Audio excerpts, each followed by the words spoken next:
Olá, pessoal, tudo bem? Dando continuidade aos nossos estudos na disciplina Antropologia Cultural do Estado, hoje nós vamos falar um pouco sobre as bases clássicas do Estado, entender a relação entre poder e política, mas tendo como ponto de partida, tendo como ponto de referência e análise, a cultura greco-romana. Então, no primeiro momento, nós vamos falar sobre a civilização grega, né, na Antiguidade Clássica, e depois, numa outra aula, nós vamos falar sobre as contribuições de Roma na Antiguidade Clássica para o que hoje se tem como Estado, né, a noção que se tem hoje de Estado contemporâneo. Mas antes da gente tratar especificamente desse mundo greco-romano, dessa cultura greco-romana e de suas contribuições, é necessário entender algumas relações entre poder, política, poder político, Estado, para que a gente possa compreender como foi a contribuição do mundo greco-romano para as instituições, para as estruturas que nós temos hoje. E quando a gente pensa em poder, né, poder político, antes ainda é necessário refletir que existe em todas as relações entre os indivíduos um confronto entre poder e resistência. Poder, no seu significado mais geral, está relacionado à capacidade de ação ou de produzir efeitos, de produzir um resultado. Então, o poder, ele tanto pode ser analisado sob uma perspectiva instrumental, que diz respeito à possibilidade que o homem tem de obter e controlar recursos da natureza, por exemplo, e fora dessa perspectiva instrumental, no seu sentido social, que tem a ver também com a noção de poder político, que a gente vai falar daqui a pouquinho. Mas sobre perspectiva social, o poder se refere à possibilidade de alguém agir, a capacidade geral de agir, e também a habilidade que o indivíduo tem de impor ao outro uma forma de agir, né, um comportamento de outro indivíduo. E essa forma de impor o comportamento, ela tanto pode ser decorrente de luta, tanto pode ser decorrente de uma demonstração de superioridade, de coerção, como também, e concomitantemente, pode ser mesclada com uma influência psicológica, com um poder convencional que pode vir de uma negociação, não necessariamente de um comando. Etimologicamente, a noção de poder deriva de poti, que significa chefe de um grupo. E o significado gira em torno justamente da ideia de posse, da ideia de força, de obediência, de influência, não necessariamente de força física. E é muito interessante perceber que no dicionário de política de Norberto Bobbio, ele traz também uma ideia de que, no sentido social, o poder não apenas significa a capacidade de impor um determinado resultado, chegar a um determinado resultado, mas ele também se converte na capacidade do homem para determinar a conduta de outro homem, o poder de um homem sobre outro homem. Então, significa que existe não apenas a capacidade, mas também o homem é também objeto sobre o qual o poder é exercido, porque a relação se dá entre indivíduos. Então, ao mesmo tempo que o homem é o agente do poder, ele é o objeto que sofre esse poder, existindo uma esfera, né, um campo em que se dá essa atuação. Então, o poder, ele é o nexo vinculante entre as pessoas em diversos setores sociais, assume múltiplas dimensões na dinâmica social e nas relações com a coletividade desses indivíduos. Então, o poder, ele se manifesta tanto no interior da família, como numa empresa, nas relações entre os grupos e as classes sociais, e também o poder vai constituir a alma do que a gente chama, né, a ficção jurídica que a gente chama de Estado. Então, nós já falamos em outras videoaulas que, para ser viável a vida em sociedade, é necessário estabelecer um equilíbrio entre o poder e a resistência, entre o poder e a liberdade, impondo um disciplinamento dos indivíduos e uma organização entre esses indivíduos. Então, ao longo da história, foram várias as teorias e as tipologias, as classificações que foram criadas para se referir, para explicar esse fenômeno do poder. E Aristóteles classificava o poder, né, entendia que existiam 3 esferas principais de poder: o poder paterno, que é aquele poder característico do interior das famílias, o poder senhorial, que é aquele existente na relação entre uma relação de produção, uma relação senhorial, vinculando o senhor e o escravo, né, o poder do amo, e ainda o poder civil ou o poder político, que vincula os governantes e os governados, e se manifesta justamente no âmbito político, no âmbito público, no contexto das relações entre os homens com a polis, com a comunidade política como um todo. E aí, nesse caso, do exercício do poder civil, do poder político, o interesse é da coletividade, de uma comunidade, de um conjunto. Então, daí começam a ficar mais clara a relação entre o poder e a ideia de política, né? Muitas vezes se confundem, né, essas noções, esses vocábulos, poder e política. O termo política, ele é derivado do grego, a que se refere à polis, a noção de cidade-estado grega, que a gente vai falar daqui a pouquinho, né?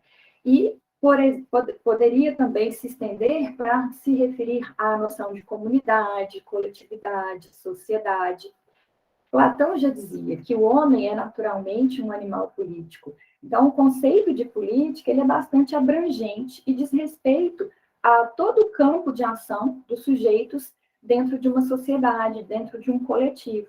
E alguns autores consideram que toda a ação de mediação de conflitos que é realizada no meio social, que não lance mão de violência, é um ato político. Por outro lado, outras perspectivas definem a política como sendo as ações ou as atividades que são realizadas dentro da esfera de atuação do Estado. Então, a partir da existência de uma estrutura organizada, essa ficção jurídica a qual nós chamamos de Estado, todas as suas ações, todas as atividades que esse Estado realiza seriam também política. Poderia ter também essa acepção, o termo política. Portanto, o poder político ele está atrelado tanto ao conceito de poder social, que envolve essas relações humanas em sociedade, quanto a essa função de mediação de conflitos que a política traz, essa ideia que a política traz de mediação de conflitos. Então, ele está inserido dentro de um contexto específico, no Estado moderno, que é o monopólio do uso da força. Essa ideia, né, que hoje nós temos do Estado, dentro do Estado moderno, a partir do Estado moderno, hoje o Estado contemporâneo, sob diversos paradigmas diferentes, ela traz o poder político como sendo algo que é um ponto de mudança que se verificou quando foram erigidos os Estados modernos, quando foram criados, surgiram os Estados modernos, era justamente a exclusividade do uso da força como coação para exigir um padrão de comportamento. Então, essa exclusividade pelo Estado, a partir do momento em que o Estado passa a controlar de forma exclusiva a utilização dessa força como forma de coagir os indivíduos a agirem de uma determinada forma. Então, a disputa política, ela existe em torno desse controle, né? Então, dentro de uma sociedade, vai existir a possibilidade de haver uma disputa política para que haja o controle desse poder. Quem é que vai exercer esse poder político que está agregado à figura dessa instituição, que é o Estado, e que se compõe o Estado, por sua vez, por várias instituições, várias capilaridades, para que haja a efetiva atuação em prol, em tese, né, deveria ser em prol dos interesses de uma coletividade, de um conjunto de indivíduos. Então, o Estado, ele é uma instituição que é formada por povo, território, governo, eu até coloquei aqui, eu não sei se vai ser possível ver, né, povo, território e governo, e é um conjunto de instituições públicas que vão administrar um território, procurando atender os anseios e os interesses de uma população. Entre essas instituições, existem escolas, públicos, departamentos de polícia, o governo, enfim, né, vários aspectos compondo essas instituições. Já o conceito de país é um conceito genérico, que se refere a tudo que está relacionado ao território dominado por um Estado. Então, ele apresenta características físicas, naturais, econômicas, sociais e outras. Então, se a gente for pensar no Brasil, o Brasil é o país e a República Federativa do Brasil é o Estado, essa abstração jurídica composta por instituições, enfim. E o Estado, na antiguidade clássica, né, ele não tinha exatamente a estrutura, a forma com a qual passou a ser compreendida a partir da formação dos Estados modernos e dos Estados contemporâneos. As primeiras formas de Estado na Antiguidade Clássica, nesse período, passaram a existir com a centralização do poder de uma forma mais duradoura. Então, foram várias formas que foram adotadas e diferentes, né, do Estado moderno. Então, nós tivemos, por exemplo, monarquias no Egito, com os faraós, tivemos também grandes impérios burocratizados, como foi o caso do próprio Império Romano, que a gente vai tratar dele no segundo momento da nossa aula.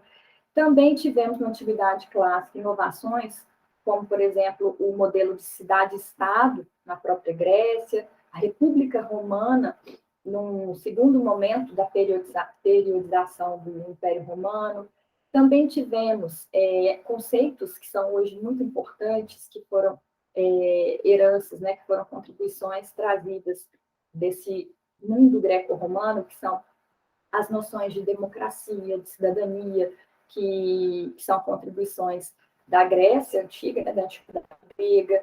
Também em Roma tivemos a estrutura do Senado, que no período da República foi bastante importante e é uma das raízes do Senado que nós temos, né, da estrutura do Senado que nós temos no Brasil. E esse sistema político, esse sistema romano, ele contribuiu também muito, como nós vimos na aula anterior a esta, quando falamos dos grandes sistemas normativos, não há dúvidas de que o sistema romano, né, a organização romana, contribuiu também para o próprio direito em todo o mundo. Então, nós temos dois grandes sistemas, o sistema romano-germânico e da civil law e o sistema da common law. Todos eles beberam nessa fonte do direito romano, então isso influenciou bastante, foi uma contribuição, um produto comercial, um produto cultural que foi exportado dessa antiguidade clássica. E o que se entende por antiguidade clássica, né? É uma era, um período que é considerado na história, um período que vai ser compreendido entre século 8 a.C.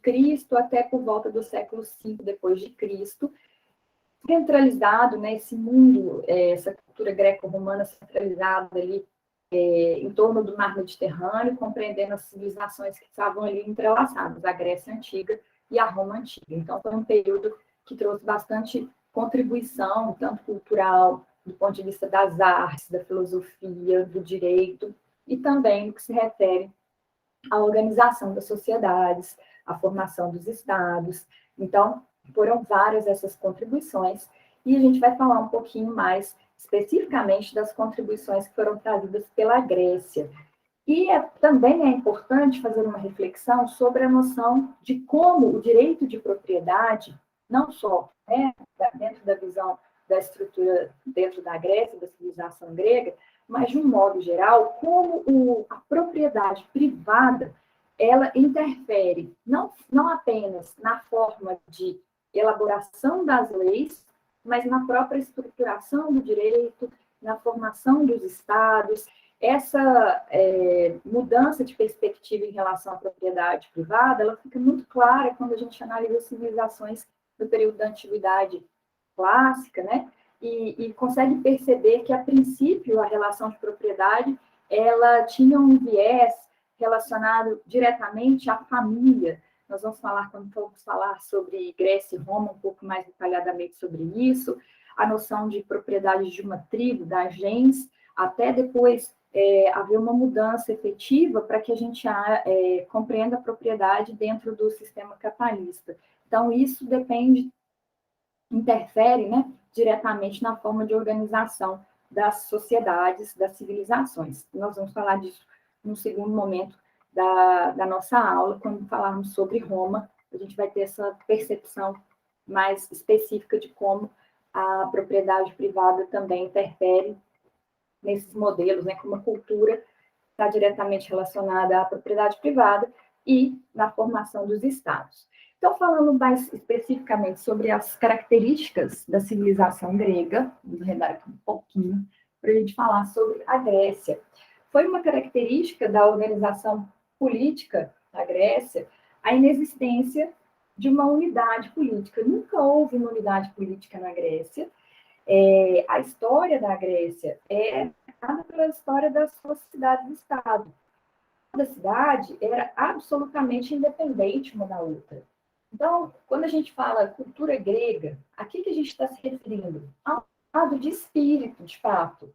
Quando falamos de uma cultura grega, numa democracia grega, arquitetura e filosofia gregas, nós estamos, na verdade, falando de um estado de espírito, da existência de uma consciência desses povos gregos que praticamente falavam a mesma língua, que tinham os mesmos deuses, que se vestiam praticamente da mesma forma, mas sem que houvesse um reino grego, sem que houvesse uma unidade política entre estes gregos. E a Grécia estava localizada na Península Balcânica, no sul da Europa, e era muito importante nessa época, interferir diretamente na cultura, na organização dessas nações naquela época, o meio natural onde elas estavam situadas. O meio interferia diretamente na forma de vida das populações. E as cidades mais importantes, nesse período conhecido como Antiguidade Clássica, foram Esparta e Atenas. Em Esparta, nós temos que ressaltar um aspecto importante, que é a localização privilegiada. Esparta estava localizada na região da Lacônia, que era mais perto da Grécia e a mais produtiva. Por conta disso, ela teve uma estrutura essencialmente agrícola, baseada na agricultura.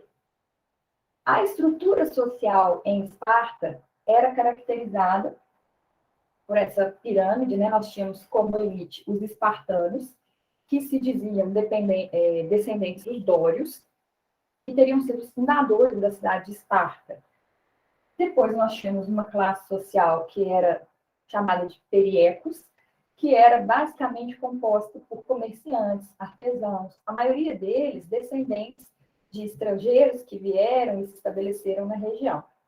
Além disso, também existia a grande massa de escravos, que eram os ilotas. É interessante notar aqui que os escravos eram escravos do próprio Estado. Depois a gente vai falar um pouco mais sobre isso. Os espartanos mantinham a sua supremacia através do poderio militar. Era uma sociedade extremamente militarizada. Os homens espartanos, eles entravam para o exército aos 7 anos de idade e eles permaneciam até os 60 anos de idade, ou até a morte. Então, era assim que era mantida a supremacia dos espartanos, descendentes dos dórios. E qual que era o papel da mulher dentro dessa sociedade, dentro dessa estrutura espartana? As mulheres espartanas, elas não tinham direitos políticos, mas quando elas tinham que ficar cuidando das cidades, né, em virtude de guerras, por conta dessas necessidades dos homens lutarem para a defesa da cidade, as mulheres é que ficavam administrando essas cidades. Então, quando era necessário tomar uma grande decisão, as mulheres elas eram ouvidas, apesar de não terem direitos políticos reconhecidos, as mulheres poderiam ser ouvidas quando existia uma grande decisão a ser tomada que envolvesse a cidade, que envolvesse o interesse da coletividade. Então, nós tivemos, dentro desse contexto, uma característica que era a inamovibilidade. Era muito difícil haver, dentro dessa sociedade espartana, a progressão, a mudança de classes sociais. Por quê? Porque justamente existia uma vinculação do poder ao nascimento, à condição de espartano, e também ao fato de só os espartanos terem direitos políticos, de só os espartanos terem a propriedade das terras. Então, não havia possibilidade de progressão, né, de mudança dentro dessa sociedade. A economia espartana, como a gente já falou, ela era baseada na agricultura e o trabalho era realizado pelos escravos. Claro que existiam os trabalhadores livres, os comerciantes, mas, basicamente, a agricultura era o que que tinha maior importância dentro dessa cultura.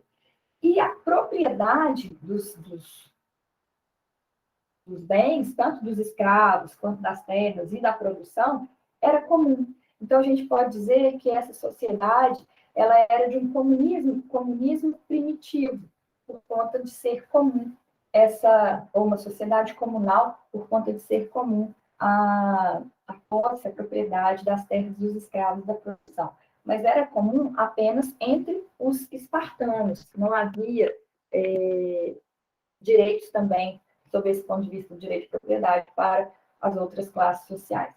Além disso, a organização política em Esparta era organizada da seguinte maneira: existia a Ápela, que era uma espécie de assembleia, e faziam parte dessa Ápela os espartanos, que eram descendentes dos dórios, então a elite espartana compunha a Ápela, e esses espartanos maiores de 21 anos escolhiam as várias estruturas que governavam Esparta.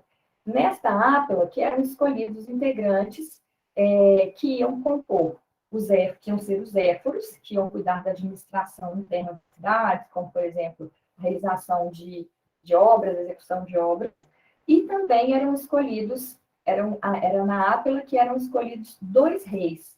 Existia a figura de um rei militar e um rei religioso, justamente evidenciando essa descentralização. Esses reis, eles não tinham poderes absolutos, poderes ilimitados. Então, justamente por isso que havia essa distinção. Um rei para os casos de guerra e um rei religioso que fazia o papel de um grande sacerdote em Esparta. Perúzia era uma espécie de conselho de anciãos que administrava Esparta também, e era uma forma de guardar conhecimento naquela época, né? Porque as civilizações antigas não tinham meios de guardar os conhecimentos, a não ser que fosse através da sabedoria dos anciãos, daqueles que tinham vivido mais tempo, então eles tinham esse papel de assessorar as pessoas, né? De aconselhar. Então, essas eram as principais características da cidade de Esparta durante esse período da antiguidade clássica em Roma. Já Atenas também foi uma cidade bastante importante, que tinha uma estrutura também peculiar no período da antiguidade clássica. Então, em Atenas, nós podemos dizer que a localização não era tão privilegiada do ponto de vista de fertilidade, na região da Ática. Então, além da agricultura, Atenas teve que desenvolver também o comércio e a manufatura. A organização social em Atenas era caracterizada pela existência das classes sociais formadas por pátridas, que eram a elite, que detinha direitos políticos e que atuavam na Ágora, que era a assembleia que tomava as decisões para a administração de Atenas. Também existiam os metecos e demiurgos, que eram comerciantes estrangeiros e comerciantes descendentes de antigos comerciantes de Atenas mesmo, que passaram com o tempo, justamente porque em Atenas, diferente do que aconteceu em Esparta, foi necessário o desenvolvimento do comércio, da manufatura, como alternativa à agricultura, já que não existia tanta fertilidade das terras, esses metecos e demiurgos, em determinado momento, passaram a ser os que mantinham a cidade de Atenas, que sustentavam economicamente a cidade de Atenas. Então, eles passaram a exigir também direitos políticos, direitos para participação dentro da estrutura da organização política em Atenas. Existiam os demos eram uma classe social heterogênea, formada por médicos, engenheiros, professores, marinheiros, ladrões, prostitutas, pequenos comerciantes, bem heterogênea, e a classe formada pelos escravos, ou escravaria.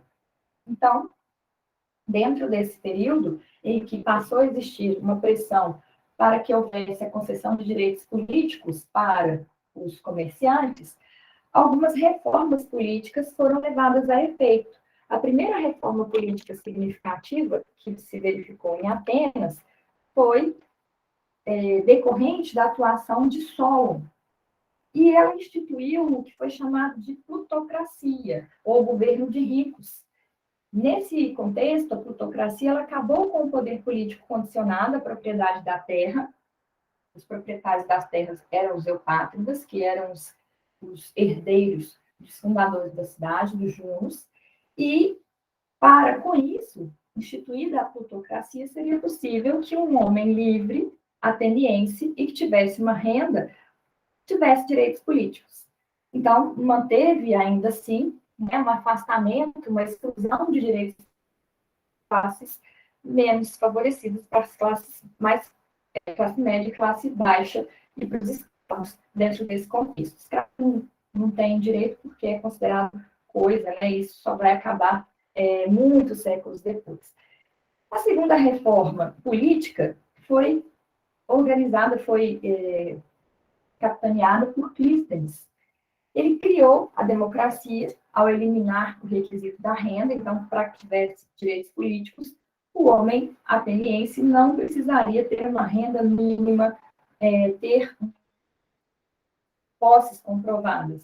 No entanto, na prática, não efetivava a democracia, por quê? Porque, imaginem, os metecos, os demiurgos, que eram comerciantes, aliás, os demos, desculpem, né, que precisavam trabalhar exercendo os ofícios de médico, professor, eles não poderiam deixar de receber os ganhos pelo trabalho que eles realizavam para se dedicar à atuação política.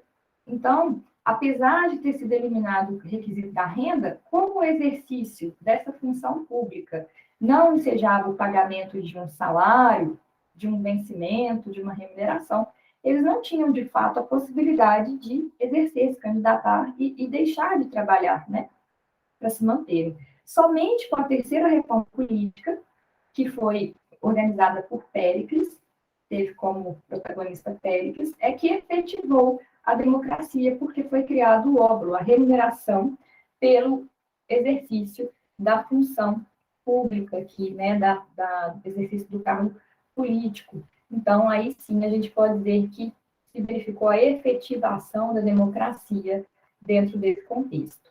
Posteriormente, nesse período aí da Antiguidade Clássica Grega, é importante lembrar que aconteceram guerras e que foram bastante importantes, influenciaram bastante os destinos, né, dessas sociedades gregas, principalmente de Atenas.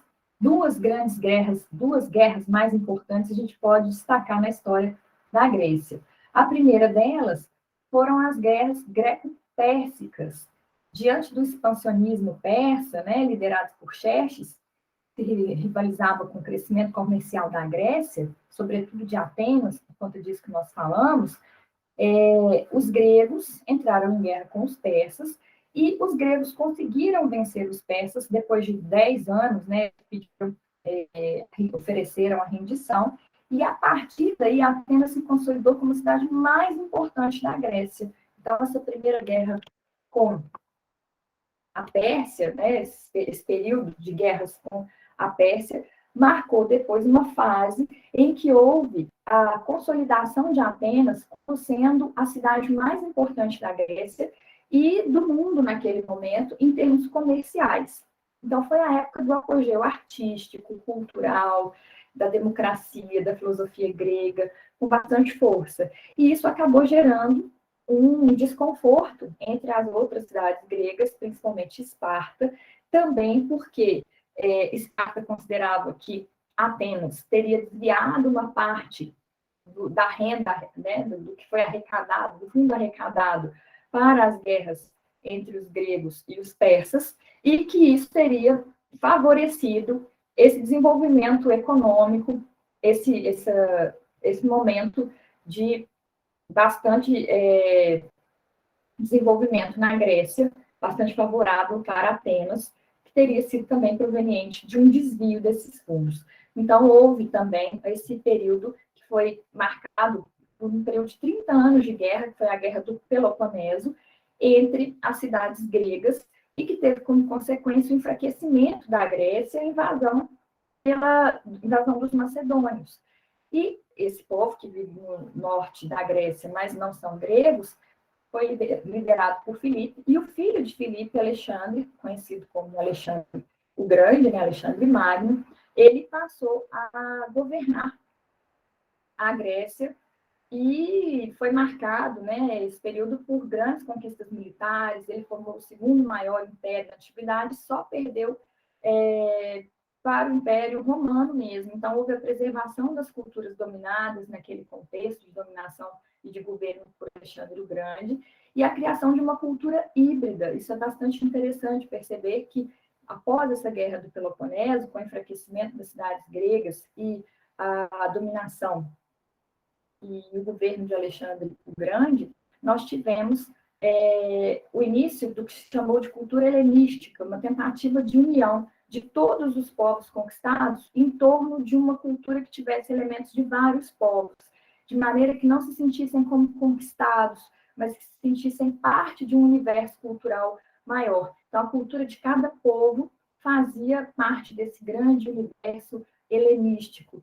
Mas, com a morte de Alexandre, o imperador macedônio, entra em decadência e, 100 anos mais tarde, o Império Romano domina esse império e nós temos aí uma mudança a partir desse momento.